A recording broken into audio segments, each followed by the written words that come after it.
Class हम लोगों ने पीसवाइज फंक्शन के ग्राफ बनाए हैं।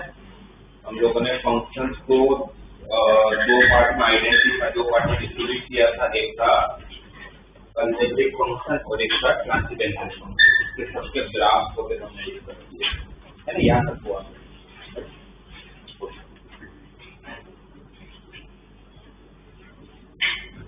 अब देखो, अब बात करते हैं नेचर ऑफ रूट्स।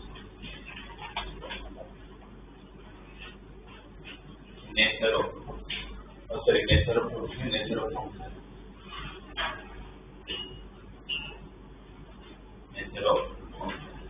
तो सर सबसे पहले इवन फंक्शन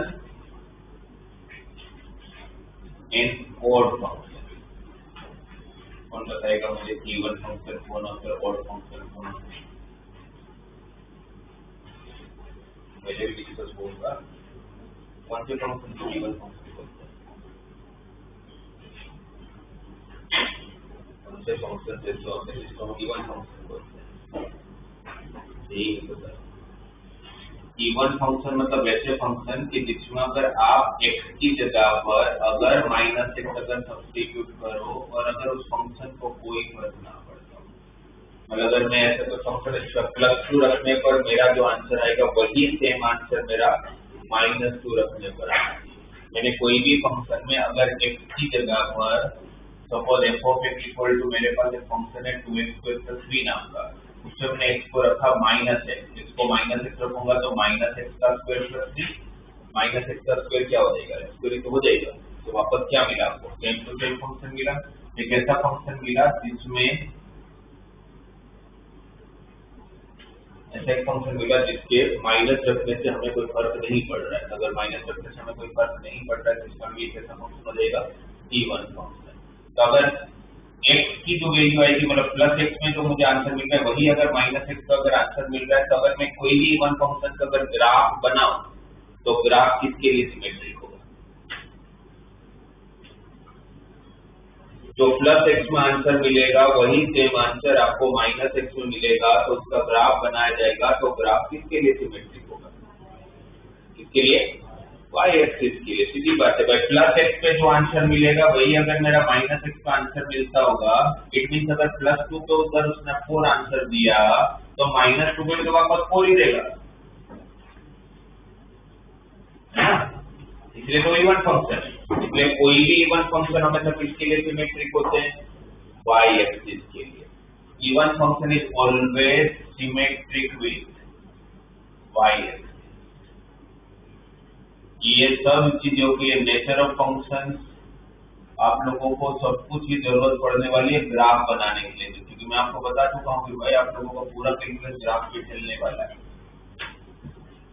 ग्राफ बनाने नहीं आएगा तो करोगे कैसे? तो ग्राफ बनाते टाइम ऐसा थोड़ी कि स्टैंडर्ड ग्राफ ही देंगे आपको, तो नए नए ग्राफ आएंगे जो आपने कभी नहीं देखे होंगे, तो उस टाइम पर आपको जरूरत पड़ेगी उसके नेचर की। भाई तो ग्राफ बनाने के लिए मुझे थोड़ी सी कंसेप्ट अगर पता होगा तो उसका रफ डायग्राम, अच्छा ग्राफ बनाने वाला ऐसा थोड़ी कि paper pencil rubber graph paper लेके बैठने वाला, मेरे को रफ डायग्राम आना चाहिए।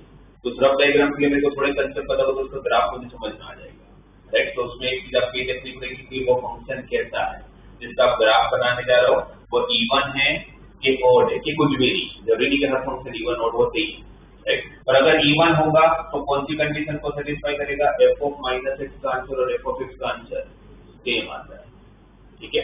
और अगर ऑड फंक्शन होगा तो x की जगह पर अगर आप -x रखोगे तो आंसर में माइनस का डिफरेंस आ जाएगा। अगर मैंने x की जगह पर अगर -x रखा और मेरा आंसर में अगर माइनस का डिफरेंस आया, लाइक f(x) मुझे दिया हुआ है x3, अब मैं अगर इसमें x की जगह पर अगर -x रखूंगा तो -x का होल क्यूब क्या हो जाएगा? -x3, और ये -x3 में x3 कौन है? f(x), तो क्या हो जाएगा? f(-x) = -f(x). तो किसका डिफरेंस है? माइनस का डिफरेंस है। अगर मैं माइनस रखता हूँ अगर माइनस का डिफरेंस आ रहा है तो वो फंक्शन कौन सा हो जाएगा? Odd function, right. वैसा फंक्शन क्या हो जाएगा? Odd function. Right. Even function क्या होगा, x की जगह पर आप -x रखोगे और आपके आंसर में कोई भी डिफरेंस नहीं आएगा, सेम टू सेम आंसर आएगा, तो वो इवन फंक्शन होगा। x को -x रखने पर अगर माइनस का डिफरेंस आएगा तो वो ऑड फंक्शन होगा। ओके। अच्छा, कोई पूछे आपको कि ऑड फंक्शन किसके लिए सिमेट्रिक होगा? ऑड फंक्शन किसके लिए सिमेट्रिक होगा? ऑड फंक्शन में ऐसा होगा ना, अगर 2 रखा तो मुझे आंसर अगर 4 मिला, 2 रखने पर मुझे आंसर अगर 4 मिल रहा है, तो -2 रखने पर क्या आंसर मिलेगा? क्या मिलेगा? -4। तो किसके लिए सिमेट्रिक होगा? यहाँ पर कौन सा ऐसा लाइन होगा जो मिरर का काम करता होगा? कौन होगा? x इक्वल टू माइनस में, means y equal to -x। तो ये मिरर करेगा ना, तभी तो इसका इमेज यहाँ आएगा। ये कौन सी लाइन होगी?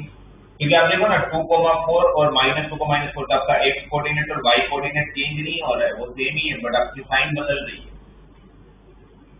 कैसे? तो कब होगा आप लोगों का, जब y इक्वल टू -x के रिस्पेक्ट में मैं उसका इमेज देखूंगा, और y equal to -x normally कहाँ से पास होता है? ओरिजिन से पास होता है। इसलिए बोला ऐसे जाता है कि odd functions are always symmetric with origin, symmetric with origin. But वो लाइन कौन सी होती है? y equal to -x। वो बाय सिमेट्रिक विद ओरिजिन इसलिए बोलते हैं कि जो लाइन ओरिजिन से पास हो रहा है। ठीक है, क्लियर? इवन फंक्शन कभी भी चेक करना हो या ऑड फंक्शन कभी भी चेक करना हो तो कैसे करोगे? x की जगह पर -x रखने का, चेक करने का क्या सेम आ रहा है, सेम आ गया तो इवन है, माइनस का डिफरेंस आया तो ऑड है। और अगर कुछ भी नहीं हुआ, जैसे y equal to x² plus x है, ये मुझे फंक्शन दिया हुआ है f(x) equal to x² plus x।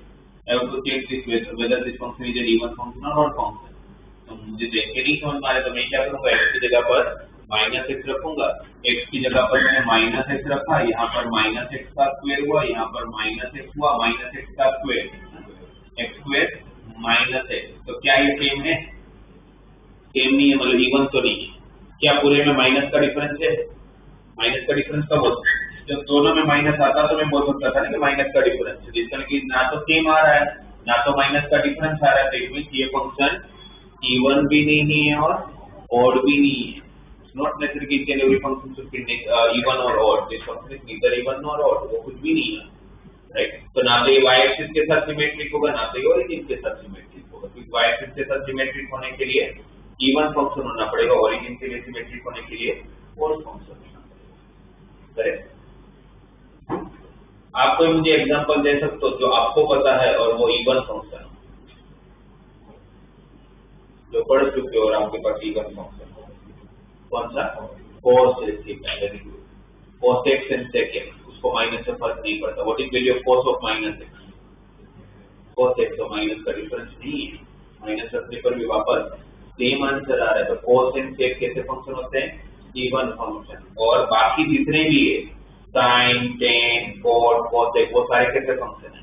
और क्योंकि sin ऑफ -x की वैल्यू -10x, राइट? अब अगर आप लोग ग्राफ देखोगे ना तो आपको रिलेट कर पाओगे, हाँ ये तो y एक्सिस के लिए सिमेट्रिक, cos x का ग्राफ याद है? ऐसा होता है, इसके लिए सिमेट्रिक है। कौन मिरर का काम कर रहा है? y axis. क्यों y एक्सिस मिरर का काम कर रहा है? क्योंकि ये कैसा फंक्शन है? इवन फंक्शन है। अब उसके सामने अगर आप sin x का ग्राफ देखते हो, अब अगर sin x का ग्राफ देखते हो तो sin x का ग्राफ ऐसा है ना? 0 पे 0 होता है, π/2 पे 1 होता है, -π/2 पे -1 होता है। तो इसका जब आप ग्राफ बनाओगे, तो आप नोटिस करोगे तो आपको पता चलेगा कि हाँ भाई ये तो y इक्वल टू -x के लिए सिमेट्रिक है ना? ये जैसा ग्राफ है ऊपर का वैसा ही नीचे भी बनता है सेम टू सेम। तो इसलिए y इक्वल टू -x के लिए सिमेट्रिक हुआ क्योंकि sin x कैसा फंक्शन होता है? Odd function. तो ट्रिग्नोमेट्री में हर फंक्शन इवन या ऑड होता है। तो इवन फंक्शन में कौन कौन आप बोल सकते हैं? एग्जांपल के हिसाब से cos x and sec x, cos x and sec x। अब ध्यान रख सकते हो इवन फंक्शन है। बाकी जो बचा sin x, tan x, cot x और cosec x, ये सारे कैसे फंक्शन है? ऑड फंक्शन है। अच्छा, ऑड फंक्शन से और एक चीज हम लोग बोल सकते हैं, क्या बोल सकते हैं कि भाई हर ऑड फंक्शन ओरिजिन से तो पास होता ही है। हर ऑड फंक्शन का जब आप ग्राफ बनाओगे तो कहां से पास होगा? ओरिजिन से। जैसे अगर मैं x को 0 रखूं तो f of -0 equal to -f of 0। x को 0 रखा मतलब मैंने इनपुट में 0 डाला। अच्छा, -0 का मतलब क्या होगा? 0 ही होगा। 0 को तो माइनस से क्या फर्क पड़ता है? तो f of 0 equal to -f of 0। इसको अगर मैं इस तरफ शिफ्ट करूंगा तो twice of f of 0 equal to 0। तो f ऑफ 0 इक्वल टू 0, इसमें कि x को अगर मैं 0 रखूं तो फंक्शन मुझे क्या आंसर दे रहा है? 0 दे रहा है। इट मीन कि आप अगर इनपुट में 0 डालोगे तो आपका आउटपुट भी 0 मिलेगा। इससे क्या पता चल रहा है कि भाई हर ग्राफ जो ऑड फंक्शन होगा उसका ग्राफ हमेशा कहां से पास होगा? ओरिजिन से पास होगा। हाँ, उसके पीछे एक डेफिनेटली कंडीशन जरूर होगी कि उसके डोमेन में 0 होना भी चाहिए। उसके डोमेन में 0 होना चाहिए। जैसे कि कोटेक्स कैसा फंक्शन है? और ठीक है, कोट में भी तो अगर मैं -x डालता हूं तो -कोटेक्स हो जाता है। इसका ग्राफ, कोटेक्स का ग्राफ अगर आप लोग को ध्यान हो तो कोटेक्स का ग्राफ कैसा होता है? इंक्रीजिंग और डिक्रीजिंग? ऑलवेज डिक्रीजिंग, क्योंकि 10 ऑलवेज इंक्रीजिंग। कोट पे एसिम्पटोट्स कौन होते हैं? कोट कब अनडिफाइंड होता है? कोटेक्स क्या होता है? Cot x by sine x. तो साइन कब 0 होता है? 0 डिग्री पे 0 होता है, फिर पाई पे 0 होता है। तो ये एक एसिम्पटोट बनेगा, फिर यहाँ पर और एक एसिम्पटोट बनेगा। तो इसका जब आप ग्राफ बनाओगे जैसा ग्राफ बनेगा, सॉरी गलत बना दिया, डिक्रीजिंग है ना, ऊपर से नीचे आएगा, राइट। ये कौन सी लाइन हो जाएगी? x इक्वल टू पाई की। उसके बाद नेक्स्ट एसिम्पटोट कौन सा होगा? x इक्वल टू 2 पाई। वापस से सही ग्राफ आएगा। तो ये भी ऑड फंक्शन है, पर ये ओरिजिन से पास नहीं हो रहा है। क्यों ओरिजिन से पास नहीं हो रहा है? क्योंकि उसके डोमेन में ओरिजिन नहीं होता है, क्योंकि 0 रखते ही अनडिफाइंड हो जाएगा। इसलिए अगर डोमेन में 0 नहीं है तो कहां से 0 से पास हो जाएगा? पर अगर उसके डोमेन में 0 है, किसके? ऑड फंक्शन के। अगर ऑड फंक्शन के डोमेन में इनपुट में अगर आप 0 डाल सकते हो तो फिर वो कंफर्म है कि ओरिजिन से पास होगा ही होगा। अब ये चीज इवन फंक्शन के लिए नहीं बोल सकते। आप अगर यहाँ पर 0 डालोगे तो f of -0 equal to f of 0। f of -0 मतलब क्या हो गया? f ऑफ 0 हो गया। तो f of 0 equal to f of 0 तो होता ही है, पर वो इक्वल टू 0 होगा कैसे पता? इसलिए इवन फंक्शन के लिए ये स्टेटमेंट हम नहीं दे सकते कि इवन फंक्शन ओरिजिन से पास होता ही होगा, बट मैं ऑड फंक्शन के लिए स्टेटमेंट दे सकता हूँ विद द कंडीशन कि उसके डोमेन में 0 होना चाहिए। क्लियर? तो आप लोगों को डायरेक्टली ऐसे क्वेश्चन आ सकते हैं या आते हैं कि फंक्शन दे देंगे और आपको सिर्फ चेक करके देना होगा कि वो फंक्शन ऑड है या इवन है। अगर डायरेक्ट क्वेश्चन की बात करो, बाकी ग्राफ में तो ये सब की जरूरत पड़ेगी इनडायरेक्ट वे में।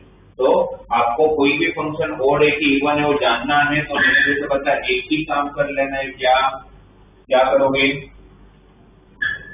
उस फंक्शन में x की जगह पर क्या रखना है? -x। x की जगह पर क्या रखना है? -x। और चेक करना है क्या सेम आ रहा है, क्या माइनस का डिफरेंस आ रहा है। अगर सेम आए तो इवन फंक्शन, माइनस का डिफरेंस है तो ऑड फंक्शन। अगर कुछ भी नहीं है तो इवन भी नहीं होगा, ऑड भी नहीं होगा, तो दोनों में से कुछ भी नहीं होगा। जैसे कि f of x is equal to log of x plus root of 1 plus x square। आपको बोला कि ये फंक्शन ऑड है कि इवन है, तो आप क्या करोगे? फंक्शन ऑड है कि इवन है जानना होगा, तो फंक्शन ऑड है कि इवन है जानना होगा तो क्या करोगे? x की जगह पर -x रखोगे। x की जगह पर अगर आप -x रखा है तो log of -x plus root of -x का स्क्वायर x²। क्या ये फंक्शन सेम है? क्या इसके बराबर है ये? मतलब ये इवन तो नहीं। क्या माइनस का डिफरेंस आ रहा है? क्या पूरे में आपको माइनस का डिफरेंस दिख रहा है? अभी तो नहीं दिख रहा है। तो ब्लॉक देखते तो ऐसा लगता है कि फंक्शन इवन भी नहीं होगा और ओड भी नहीं होगा, बट दिखने में बोले आपको ये लग रहा है कि इवन भी नहीं होगा ओड भी नहीं होगा। हो सकता है कि इवन या ओड में से कुछ बन जाता हो, क्योंकि लोग, ट्रिग्नोमेट्रिक टर्म ये सब सिंप्लीफाई भी तो होते हैं, तो आपको उसको सिंप्लीफाई करके चेक करना चाहिए। आप यहाँ से डायरेक्टली स्टेटमेंट मत दे दो कि भाई ये इवन या ओड कुछ भी नहीं, क्योंकि लोग की बहुत सारी प्रॉपर्टीज होती है हमारे पास। तो मैं क्या करूंगा, ये रूट हटाने के लिए इसको रैशनलाइज कर लूंगा। अगर इसको रैशनलाइज करना है तो मैं किससे डिवाइड मल्टीप्लाई करूंगा, root of 1 plus x square plus x के साथ। Root of 1 plus x square minus x को अगर मुझे रैशनलाइज करना है तो किससे मल्टीप्लाई डिवाइड करेंगे, root of 1 plus x square plus x के साथ। ऊपर क्या हो जाएगा, 1 plus x square minus x square plus x square और माइनस एक्स स्क्वायर कैंसिल। क्या मिला आपको, log of 1 by x plus root of 1 plus x square. ये x plus root of 1 plus x square को अगर ऊपर ले जाता हूं तो रेज टू पावर -1, और log में पावर कहां जाता है, बाहर, तो minus log of x plus root of 1 plus x square. तो पूरा का पूरा सेम फंक्शन आ गया। ये कैसा हो गया कि f ऑफ माइनस एक्स का answer minus F of x equal हुआ, तो कौन सा फंक्शन बन गया, ओड फंक्शन। तो मे भी दिखने में वो नहीं दिखे, बट तो सिंप्लीफाई करके देखो, जहाँ सिंप्लीफाई कर सकते हो, जहाँ सिंप्लीफाई कर सकते हो। अगर ऐसा क्वेश्चन है कि f of x equal to 2x raise to 5 plus x raise to 4, अब मुझे बोले कि ये और एक इवन है, तो मैं डायरेक्ट चेक करके ऐसे ही बोल दूंगा कि कुछ भी नहीं है, क्योंकि x को माइनस एक्स रखोगे तो माइनस बाहर आएगा, यहाँ पर माइनस एक्स रखोगे तो कोई फर्क ही नहीं पड़ता होगा, क्योंकि इवन पावर है। तभी इसमें तो क्या सिंप्लीफाई करोगे, ये तो देख के कोई समझ में आ रहा है कि ना तो ये सेम आ रहा है, ना तो ये माइनस का डिफरेंस है। ये फंक्शन ना तो ओड होगा ना तो इवन होगा। ठीक है, समझ आ गया इवन और ओड। तो ये आप लोगों का नेचर ऑफ फ्रूट से सबसे पहले कि भाई उस फंक्शन का नेचर कैसा है, इवन नेचर है, ओड नेचर है कि कुछ भी नहीं है, तो उसकी मैंने आपको कंडीशन बता दी, कौन इवन होता है और अब इवन फंक्शन कैसे पता चलता है, ओड फंक्शन कैसे। बट अगर इवन फंक्शन को अगर इवन फंक्शन के साथ अगर ऐड करें तो इवन प्लस इवन तो कैसा, कोई भी इवन फंक्शन को दूसरी इवन फंक्शन के साथ अगर ऐड किया जाए तो कैसा फंक्शन, तो इवन फंक्शन को इवन फंक्शन के साथ ऐड करोगे तो कैसा फंक्शन होगा, इवन ही तो होगा। पर x रेज़ टू 4 एक इवन फंक्शन है, x स्क्वायर भी एक, तो x raise to 4 plus x square भी कैसा फंक्शन होगा, इवन, राइट। तो इवन प्लस इवन कैसा फंक्शन होगा, इवन। ऑड प्लस ऑड होगा तो odd function plus odd function, जैसे कि f ऑफ x अगर मेरे पास x क्यूब प्लस 5 है, राइट, g ऑफ x मेरे पास sin x है, ये कैसा फंक्शन है, x क्यूब प्लस 5 कैसा फंक्शन है, ऑड है कि इवन है, कुछ भी नहीं है, ये फंक्शन कुछ भी नहीं है, ना इवन है ना ऑड है। कैसे ऑड बोला, x को अगर माइनस एक्स रखोगे तो क्या माइनस का डिफरेंस आएगा पूरे में, 5 थोड़ी कुछ करने देगा आपको। आपने x की जगह पर अगर माइनस एक्स रखा तो माइनस एक्स का क्यूब माइनस एक्स क्यूब हो जाएगा प्लस 5, तो पूरे में थोड़ी ना माइनस का डिफरेंस है, पूरे में से माइनस कॉमन लोगे तो x क्यूब माइनस 5 हो जाएगा। तो ये फंक्शन ऑड भी नहीं है और इवन भी नहीं है, राइट। मैं आपसे पूछ रहा था अगर दोनों फंक्शन ऑड हो तो प्लस 5 नहीं, अब ये ऑड है। अब अगर मैं इन दोनों को ऐड कर लूंगा तो कैसा फंक्शन होगा,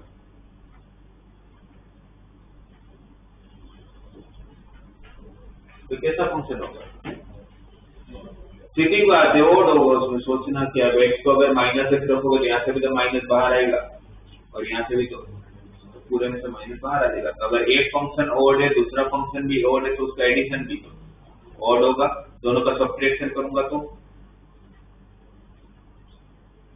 भी तो ऑड ही होगा। मैं ऑड माइनस ऑड करेंगे,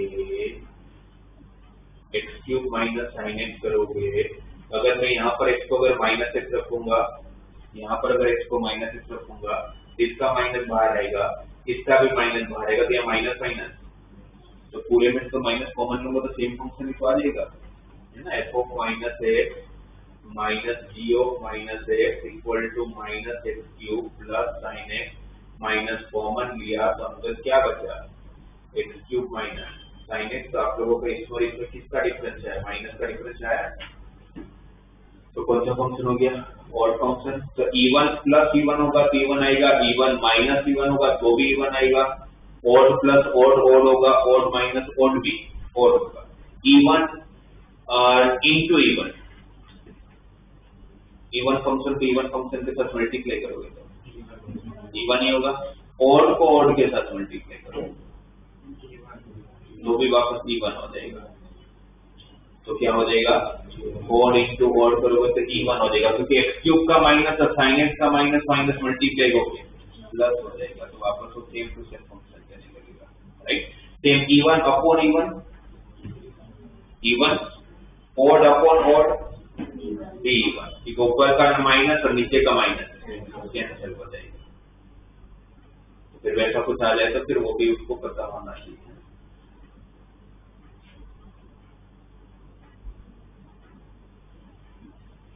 तो अगर मैं इसका कंपोजिट फंक्शन लूं तो ये इवन है, सॉरी ऑड है, ये ऑड है, मैं ले रहा हूं फोक ऑफ है, ये कैसा होगा,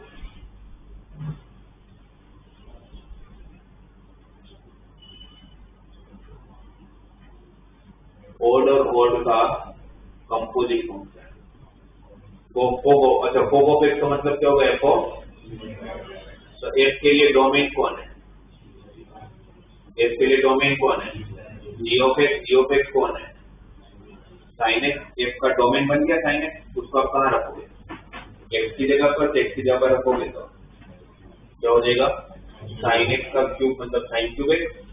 तो साइन क्यूब एक्स कैसा फंक्शन है, और एक इवन है। तो अगर यहाँ पर एक्स की जगह पर माइनस एक्स रखेंगे आप लोग तो sine cube of minus x, तो साइन इसका मतलब ये हुआ ना साइन ऑफ माइनस एक्स का होल क्यूब। तो साइन ऑफ माइनस एक्स को क्या लिखोगे, माइनस साइन एक्स, और माइनस साइन एक्स का cube minus sine cube x.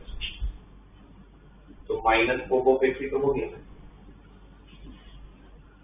तो अगर ऑड और ऑड का अगर आप कंपोजिट फंक्शन लोगे तो वो भी कैसा फंक्शन होगा, ऑड ही होगा। फिर वो फोक लोगे या गोफ लोगे, दोनों में ऑड ही होने वाला है ना। और अगर एक इवन होगा दूसरा इवन होगा तो उसका भी कंपोजिट फंक्शन क्या होगा, क्या होगा, इवन ही होगा। बट अगर एक इवन और एक odd, f of x equal to x square and g of x equal to sine x, f even है, जी ऑड है। अब इसका कंपोजिट फंक्शन लेते हैं, फोक ऑफ एक्स।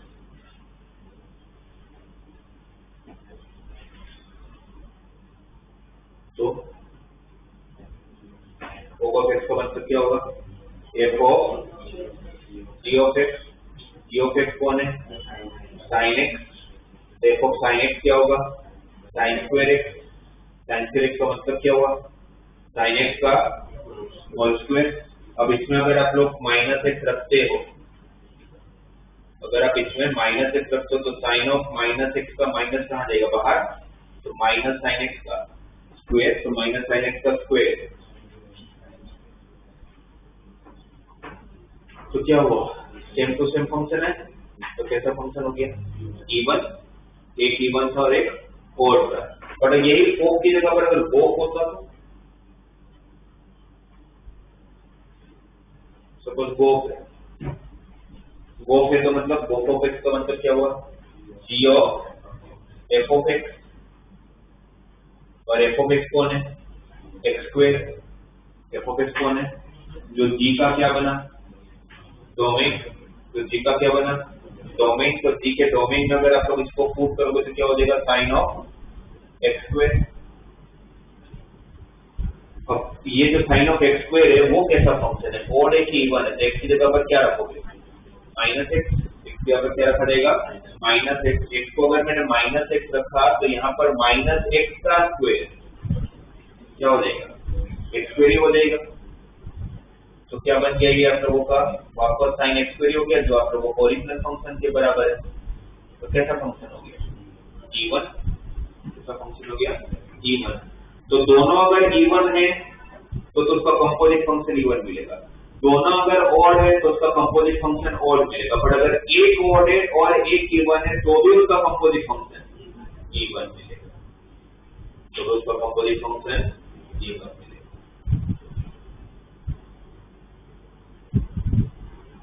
क्लियर है ना? लिख लीजिए।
दो नेचर ऑफ फंक्शन होंगे, गिवन और एक और थर्ड है पीरियोडिक फंक्शन, राइट। नाम में ही दिया हुआ है पीरियोडिक फंक्शन। पीरियोडिक फंक्शन मतलब होता है कि ऐसा कोई फंक्शन जो पर्टिकुलर इंटरवल के बाद वापस सेम आंसर है, पर्टिकुलर इंटरवल के बाद सेम आंसर है। Why this called the periodic function, जिसे नॉर्मली पीरियड और पास हो जाएगा। तो हमें पता है कि जैसे आप लोग स्कूल की बात करते हैं, आप लोग स्कूल में जब पीरियड होता है तो ऐसा थोड़ी है कि पीरियड हर पीरियड फर्स्ट पीरियड एक का, दूसरा पीरियड 10 मिनट का, तीसरा पीरियड 20 मिनट का, चौथा पीरियड 2 घंटे का, तो होता नहीं है।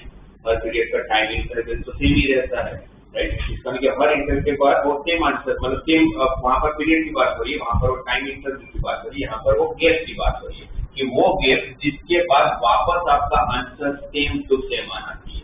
It means the periodic function की कंडीशन ऐसी हो गई कि अगर मैं x में अगर t ऐड करूं और मुझे अगर वो वापस सेम आंसर देता हूं t ऐड करने के बाद भी, तो t is called period of given function. तो t को क्या बोला जाएगा? फंक्शन का पीरियड बोला जाएगा, राइट। अगर मुझे किसी फंक्शन का अगर पीरियड चेक करना है कि फंक्शन का पीरियड क्या है, तो मैं इस कंडीशन को चेक करूंगा।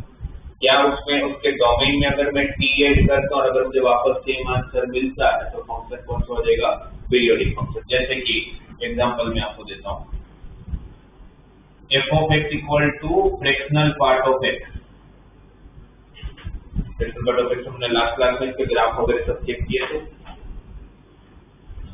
आपको अगर पूछा जाए कि 1.21 का फ्रैक्शनल पार्ट क्या होता है, तो क्या आंसर दोगे? What is fractional part of 1.21? कितना होगा? 0.21। What is fractional part of 2.21? What is fractional part of 3.21? ये तो सेम ही आंसर आ रहा है। 4.21 का फ्रैक्शनल पार्ट 0.21, कितने टाइम के बाद वो सेम आंसर दे रहा है? कितने का गैप है? 1 का गैप है, कितने का गैप है? 1 का गैप है, कितने का गैप है? 1 का गैप है। इसका फ्रैक्शनल पार्ट ऑफ x जो है वो एक पीरियोडिक फंक्शन है जिसका पीरियड 1 है, जिसका पीरियड 1 है। वो हर 1 के बाद आपको सेम आंसर देगा, राइट। वो हर 1 के बाद आपको सेम आंसर देगा, तो उसको कौन सा फंक्शन बोलेंगे? Periodic function, right. तो कंडीशन कोई पूछे कि पीरियोडिक फंक्शन की कंडीशन क्या होती है, तो f of x plus t का आंसर वापस f of x आना चाहिए, तो t is called period of given function. बहुत कम फंक्शन ऐसे होते हैं जो पीरियोडिक होते हैं, बहुत कम फंक्शन ऐसे होते हैं जो पीरियोडिक होते हैं। उसमें जो स्टैंडर्ड फंक्शन है जो पीरियोडिक होते हैं उनका पीरियड और वो फंक्शन आपको ध्यान में रखना है। तो सारे के सारे ट्रिग्नोमेट्रिक टर्म, sin x का पीरियड, sin x कितने इंटरवल के बाद आपको हमेशा सेम आंसर देगा?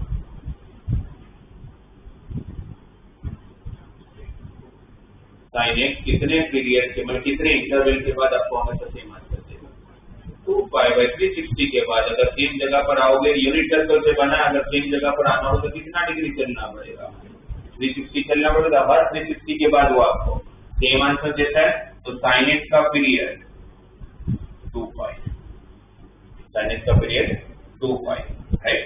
आपको चेक भी करोगे तो sin of 2π plus x का आंसर वापस क्या आएगा? 2π मतलब कितना? 360 मतलब 90 का इवन मल्टीपल, तो sin का sin ही होगा। कौन सा क्वाड्रेंट है? फर्स्ट क्वाड्रेंट में sin का आंसर पॉजिटिव, तो वापस सेम ही answer, right. Similarly cos x का पीरियड 2π, वापस सेम जगह पर आना होगा तो 360 डिग्री मूव करना पड़ेगा। और अगर आप इसको ग्राफ से भी चेक करोगे, cos x का ग्राफ, अगर आप cos x का ग्राफ बनाते हो, cos x का ग्राफ होता है, राइट। cos x ने पहली बार 1 कब दिया था? 0 डिग्री पर, फिर 90 डिग्री पर 0 दिया, 180 पे -1 दिया, 270 पे 0 दिया, 360 पे वापस 1 दिया। तो पहली बार उसने 1 दिया था 0 डिग्री पर, वापस 1 तक पहुंचने के लिए उसको कितना मूव करना पड़ा? 360 by 0 0 डिग्री से लेकर आप 360 पे गए तो आप लोगों को सेम आंसर मिला, और ये गैप के बाद आपको वापस 360 पे अगर 1 मिले तो वापस 1 कब मिलेगा? 720 पे 1 मिलेगा, उसके बाद वापस 1 कब मिलेगा? 1080 पे 1 मिलेगा, राइट। अगर काफी सारे बच्चे ये भी कंफ्यूज होते हैं या पूछते भी है तो सही है डाउट कि सर अगर ऐसे देखा जाए तो π/2 पे उसने 0 दिया, 90 पे 0 दिया ना, 90 पे 0 दिया तो उसने वापस 0 270 पे भी तो दिया है, डिफरेंस का तो डिफरेंस 180 का है,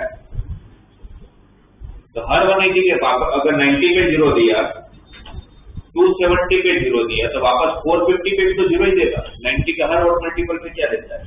तो उसके बीच में गैप कितने का है? 180 का गैप है। तो उनका डाउट सही भी है कि सर तो फिर तो पीरियड 180 होना चाहिए, पर वो 180 से 0 पे वैलिड है, वो 1 पे वैलिड नहीं है, और वो 360 वाला गैप हर नंबर के लिए वैलिड है। ऐसे थोड़ी के थोड़े नंबर्स में वैलिड होगा, थोड़े नंबर में नहीं होगा तो चल जाएगा, जो भी हम लोग पीरियड है वो हर नंबर के वैलिड होना चाहिए। अगर उसने 90 के अगर 0 दिया तो वापस 360 ऐड करो तो 450 आएगा, तो cos 450 भी तो 0 ही होता है। तो हर नंबर के लिए वैलिड का गैप कितना है? 360। इसलिए cosec का पीरियड कितना है? 360 डिग्री का। cosec का पीरियड कितना होता है? 360 डिग्री। वैसे sin x का भी पीरियड कितना होता है? 360 डिग्री का। tan x का पीरियड, अब tan x का पीरियड 360 नहीं होता, tan x का पीरियड 180 हो जाता है, राइट। tan x का पीरियड 180 कैसे हो गया? क्योंकि tan x का पीरियड 180 होने के पीछे का रीजन थर्ड क्वाड्रेंट है, क्योंकि साइन और cos में अगर मैं पाई प्लस x करता तो थर्ड क्वाड्रेंट में sine negative, cos of pi plus x करता तो माइनस cos x होता, but tan of pi plus x करोगे तो पाई तो tan का तो tan तो रहेगा, और कौन से क्वाड्रेंट में? थर्ड क्वाड्रेंट में tan पॉजिटिव होता है नेगेटिव होता है, तो tan का पीरियड पाई होता है। और वैसे भी tan x कंटीन्यूअस ग्राफ होता भी नहीं है ना, tan x कैसा ग्राफ है? एक कंटीन्यूअस जो उसमें एसिम्पटोट्स बनते हैं, तो वहां पर पीरियड पाई है, और tan का पीरियड भी पाई है। थर्ड क्वाड्रेंट में tan और cos बोथ आर पॉजिटिव, तो दोनों का पीरियड पाई है।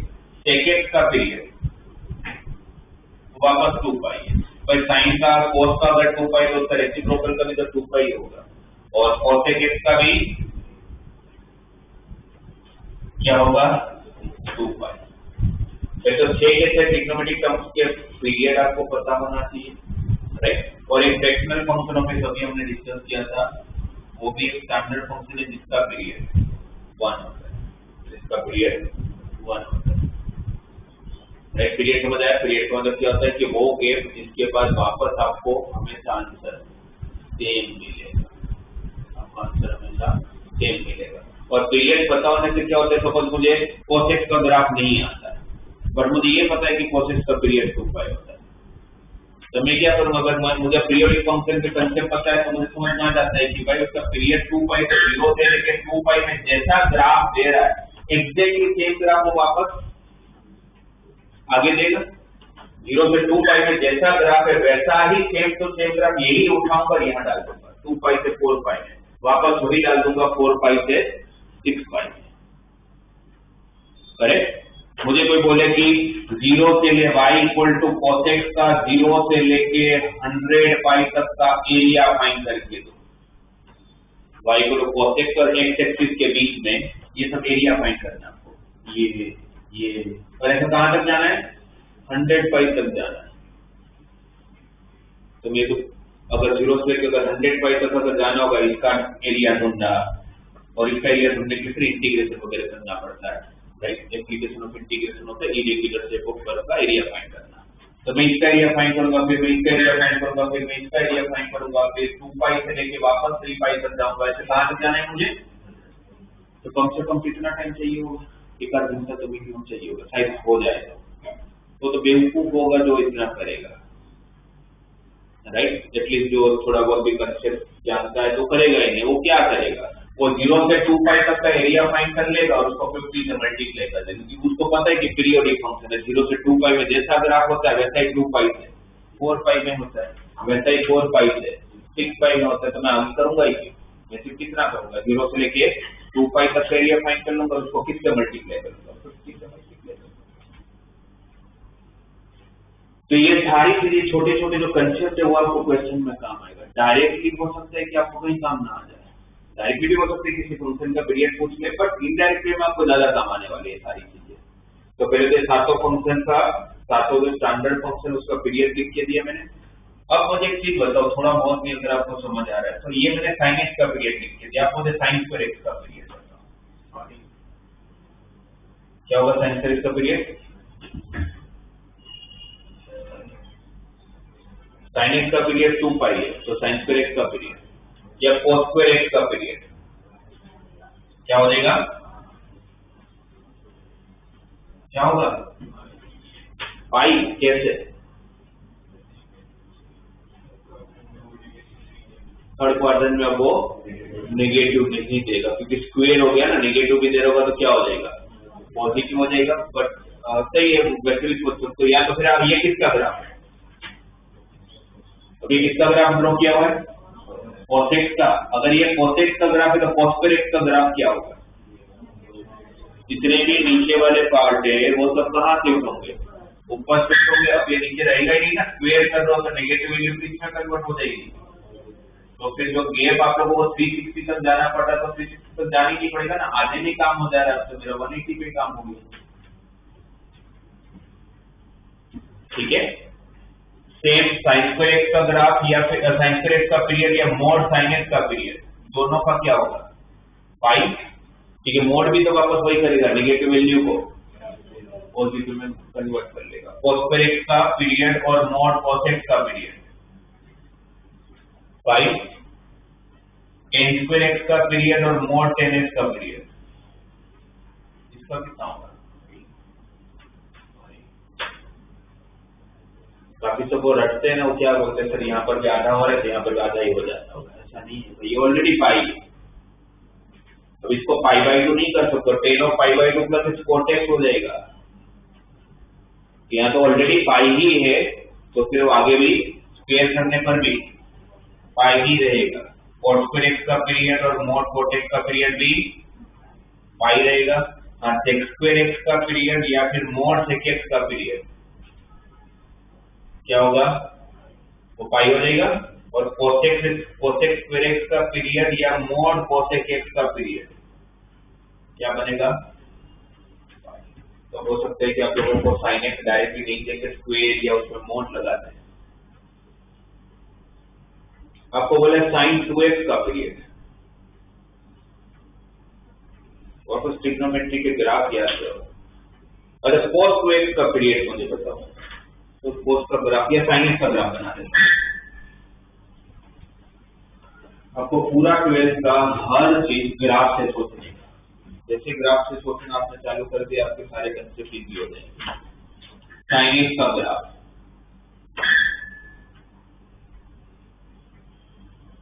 ये sin x का ग्राफ है जो कंटिन्यूसली चलता रहता है। ठीक है, 0 डिग्री पर 0, पाई बाई 2 पे 1, पाई पे 0, 3 पाई बाई 2 पे -1, 2 पाई पे 0, इस तरफ minus pi by 2, minus pi, -3 pi by 2, -2 पाई, वैसे चलेगा। ये ग्राफ है sin x का, जिसका पीरियड कितना होता है, sin x का पीरियड कितना होता है, 2 पाई। sin x का पीरियड क्या है, 2 पाई। हर 2 पाई के बाद वो आपको सेम आंसर देगा। ठीक है, पहली बार उसने आपको 1 दिया था 90 डिग्री पर, तो उसको वापस 1 देना होगा तो 450 डिग्री पर जाना पड़ेगा, है ना। उसने वापस 1 तो यहाँ देगा और यहाँ पर देगा, तो ये डिग्री कितना होगा आप लोगों का, पाई बाई 2, तो 450 डिग्री होगा। तो यहाँ का गैप कितना हुआ, 360 degree. That's why period of sin x is 2 पाई। अब मैं आपसे पूछ रहा हूँ sin 2x का पीरियड क्या होगा, तो मुझे ये बताओ, ये sin x का ग्राफ है, इसमें ऐसा क्या चेंज करो जिसको sin x में से sin 2x का ग्राफ बन जाए। और ये सबको तो मैंने आपको ट्रिग्नोमेट्री के टाइम पर बता दिया।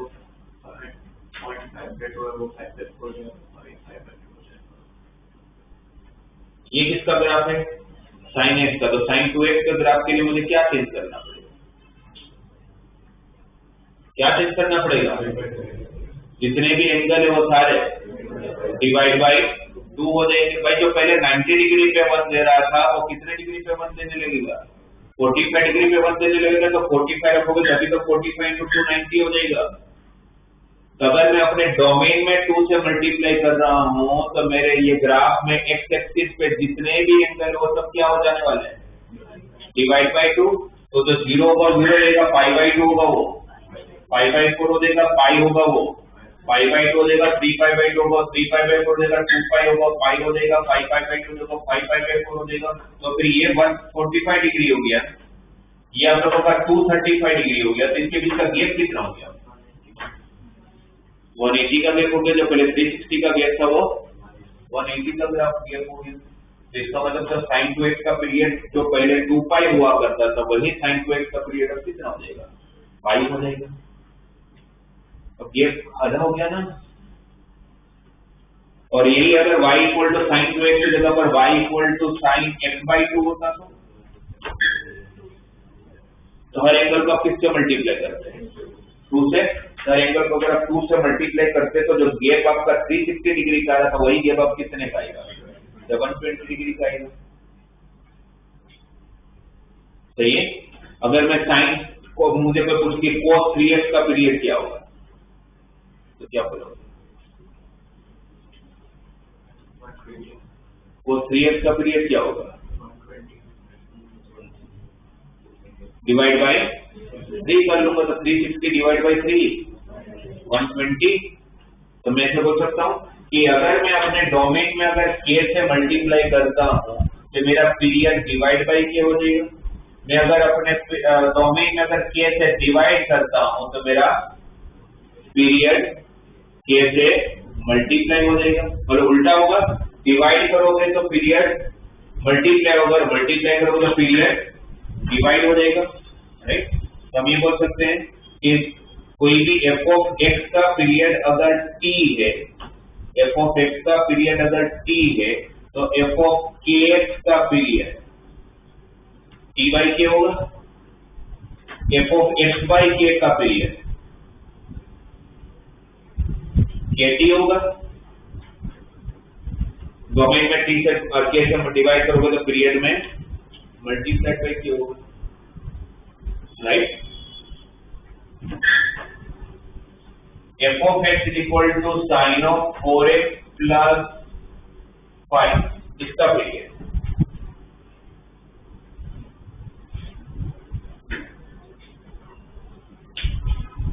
sin of 4x plus 5 का पीरियड। अच्छा, आपको ऐसे देख के नहीं समझ में आता है, वैसे मतलब आप जिसे देख रहे हो कि उसको देख के आप बता दोगे। आपको ग्राफ सोचने का, अगर आपके पास sin x का ग्राफ है तो sin 4x plus 5 का ग्राफ कैसा होगा? sin 4x plus 5 का ग्राफ कैसा दिखेगा?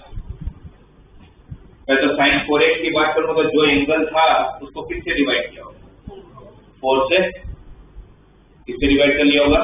4 से। मतलब 4x का मतलब ये होगा कि मेरे डोमेन को अगर मैंने 4 से मल्टीप्लाई किया है तो मेरे ग्राफ में हर एंगल को जो एक्स एक्सिस पे होगा उसको मैं डिवाइड बाय 4 कर देने वाला। और प्लस 5 से क्या करते हैं?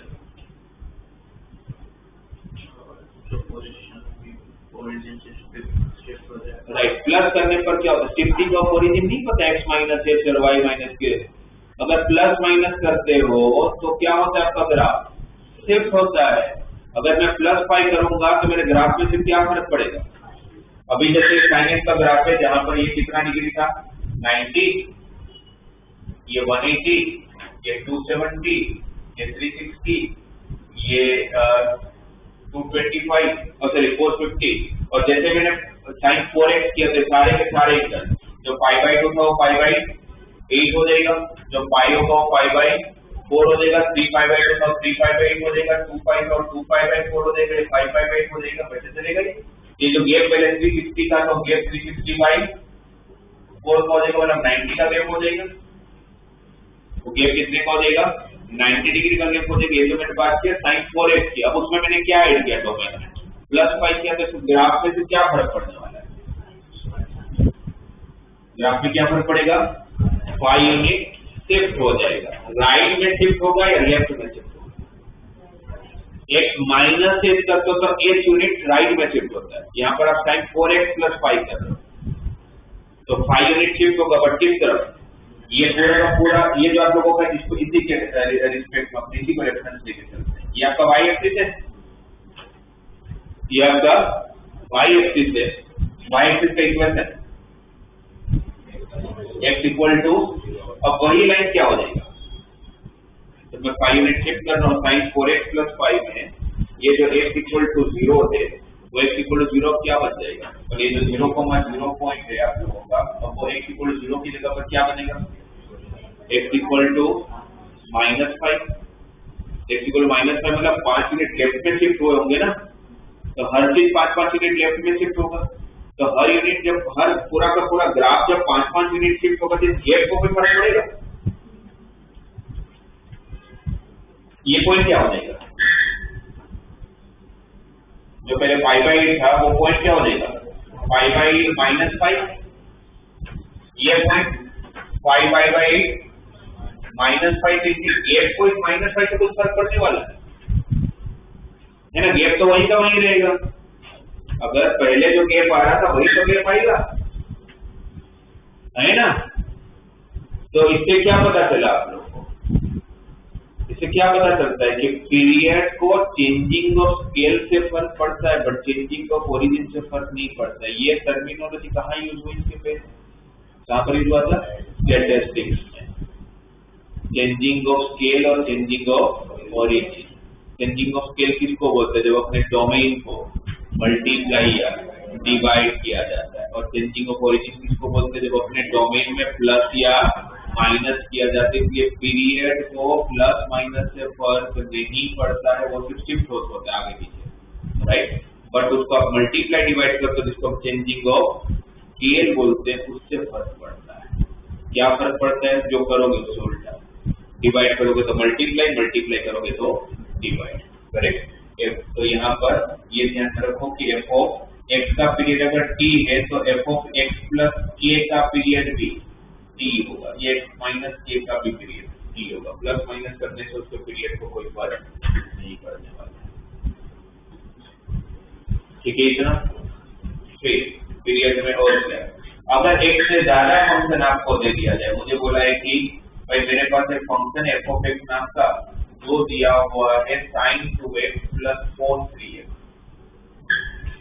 sin 2x plus cos 3x, और बोला गया है कि sin 2x plus cos 3x का पीरियड क्या होगा?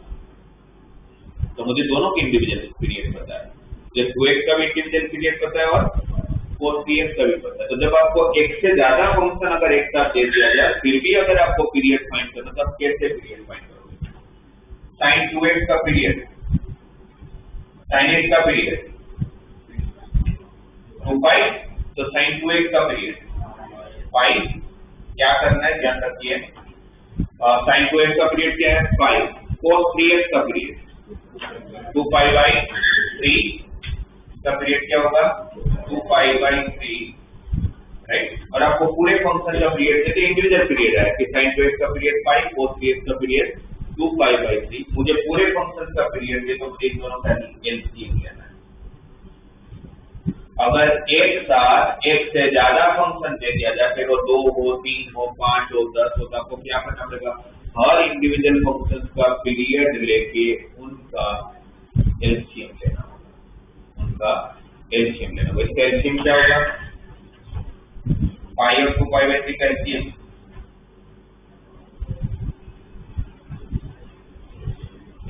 आते हैं 12 सॉरी 11 भी पास हो गया, 12 में आ गया। तो π/1 और 2π/3 का एलसीएम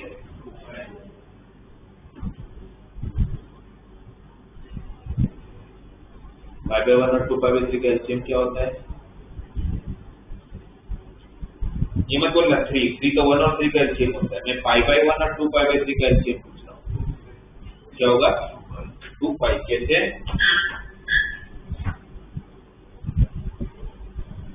आप लोग फर्स्ट स्टैंडर्ड में, सेकंड स्टैंडर्ड में जैसा पढ़ते हो, पढ़ा हम तो पढ़ते थे, आप लोग को पता नहीं।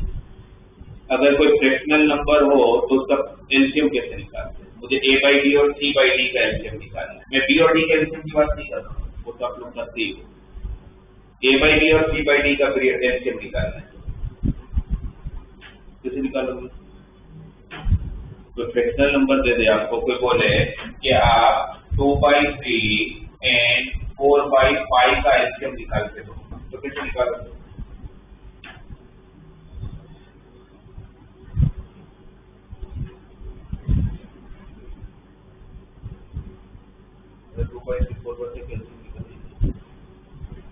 तो ये हुआ कि आपको फ्रैक्शनल वैल्यू का एलसीएम ही निकालना है।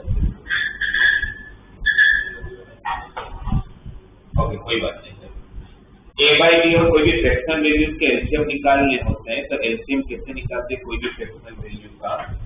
एक हो, दो हो, तीन हो, LCM of numerator and LCM of denominator. अगर मुझे ए बाई डी और सी बाई डी का एलसीएम निकालना हो तो मैं कैसे निकालूंगा? मेरे पास जो न्यूमरेटर वैल्यू होगी 2, 3, 5, 10 इसी में कोई सबका ऊपर एलसीएम लूंगा जो भी मेरा न्यूमरेटर होगा, और डिनोमिनेटर में जो भी मेरा डिनोमिनेटर होगा उसका क्या लूंगा मैं? एचसीएफ लूंगा। तो अगर अब मुझे कोई पूछे कि 2/3 और 4/5 का एलसीएम क्या होगा, तो क्या करोगे आप? 2 और 4 का एलसीएम लोगे और 3 और 5 का एचसीएफ लोगे। तो 2 और 4 का एलसीएम, 2 and 4 का एलसीएम 4 और 3 और 5 का एचसीएफ। 3 और 5 का हाईएस्ट कॉमन फैक्टर कौन है? 1। इस करके 2/3 और 4/5 का अगर एलसीएम लिया जाए तो आंसर कितना हो जाएगा? 4 हो जाएगा। और सेम अगर आपको किसी भी फ्रैक्शनल वैल्यू का अगर हाईएस्ट कॉमन फैक्टर निकालना होगा, एचसीएफ निकालना होगा, तो ऊपर एचसीएफ नीचे एलसीएम। तो फिर न्यूमरेटर का एचसीएफ निकालना होगा, डिनोमिनेटर का एलसीएम निकालना होगा।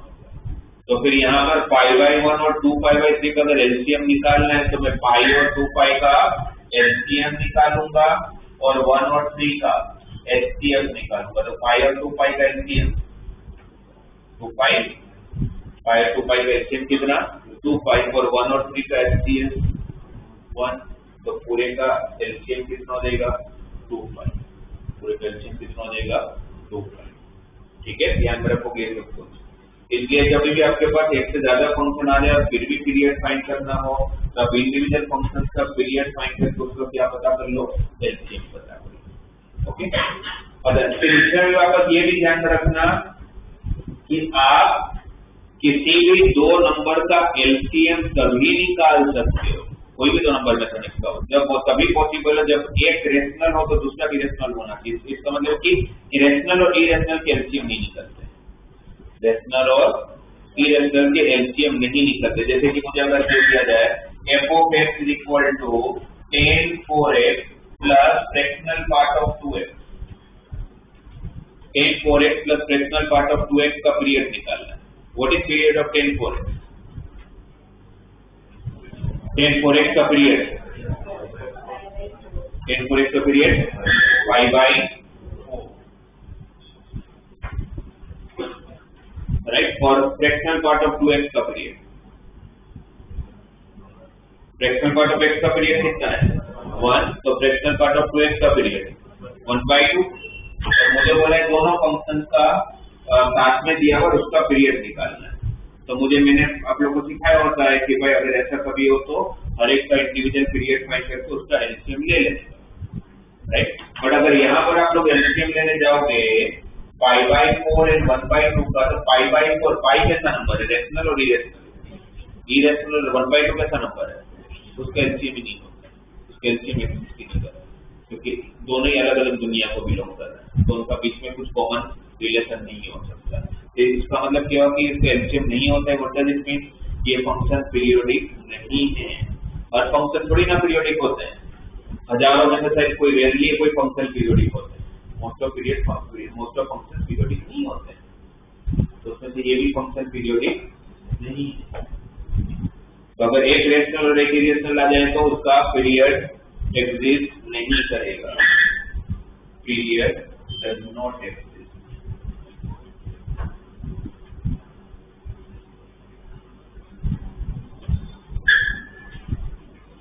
ठीक है, फिर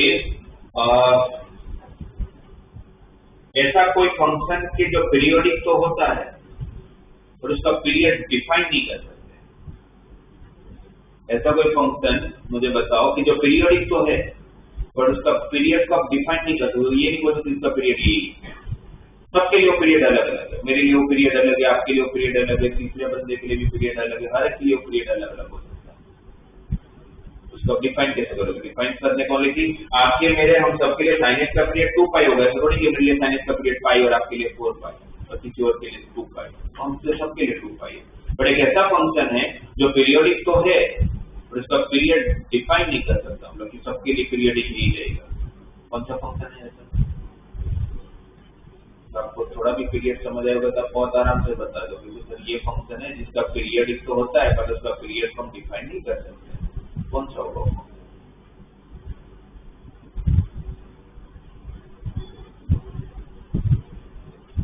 वो फंक्शन होता है कोई भी कांस्टेंट फंक्शन, जैसे f of x equal to 5, f of x equal to 5 periodic function की कंडीशन क्या है? एक इंटरवल के बाद वो सेम आंसर देना चाहिए। मैं अगर इसमें f of x equal to 5 का ग्राफ में अगर मैं f of x plus 1 करूंगा तो मेरा पीरियड कितना आएगा? सॉरी मेरा आंसर कितना आएगा? f of x की जगह पर अगर मैं x plus 1 करता हूँ, मेरा फंक्शन कांस्टेंट है तो सामने x कुछ रखने के लिए है ही नहीं ना, तो वापस आंसर कितना आएगा? 5 आएगा। f of x plus 2 रखा, आंसर कितना है? 5 है। f of x plus 3 किया तो आंसर कितना है? 5 है। तो जो बंदा ये इस तरह से फंक्शन बना रहा है उसके लिए पीरियड 1 हो गया, क्योंकि 1 1 का गया है, हर 1 के बाद सेम आंसर दे रहा है। किसी ने इसमें x plus 1 की जगह पर x plus 2 लिया, फिर x plus 4 लिया, फिर x plus 6 लिया, तो उसके लिए पीरियड कितना हो गया? 2 हो गया। कोई अगर x की जगह पर x plus 3, x plus 6, x plus 9 लेगा तो उसका पीरियड कितना हो जाएगा? 3 का हो जाएगा। तो ये फंक्शन पीरियोडिक तो है क्योंकि हर इंटरवल के बाद वो एक ऐसा इंटरवल है जिसके बाद वो सेम आंसर दे रहा है, बट वो इंटरवल को हम डिफाइन नहीं कर सकते कि हाँ भाई सबके लिए यही पीरियड होगा, है ना? उसको जनरलाइज नहीं बोल सकते हैं। इसीलिए इस तरह से रिजल्ट के जो क्वेश्चन आते हैं जेडब्ल्यू में, ऐसे क्वेश्चन आया था, इसी बार आया था, थोड़ा सा घुमा फिरा कर पूछा था कि ऐसा कौन सा फंक्शन होता है जो पीरियोडिक तो है बट उसका पीरियड डिफाइन नहीं हो सकता या उसका पीरियड जनरलाइज नहीं कर सकते। जैसा फंक्शन कौन सा होता है? कांस्टेंट। कोई भी कांस्टेंट फंक्शन पीरियोडिक तो है बट वो पीरियड को आप लोग बता नहीं पाओगे कि इसका पीरियड यही है। ठीक है,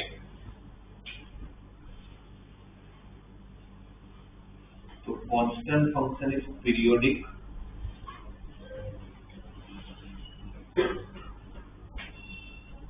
but period does not define.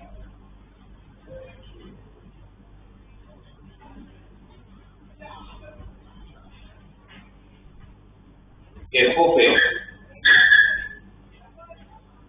equal to mod sin x plus mod cos x, इसका पीरियड क्या है?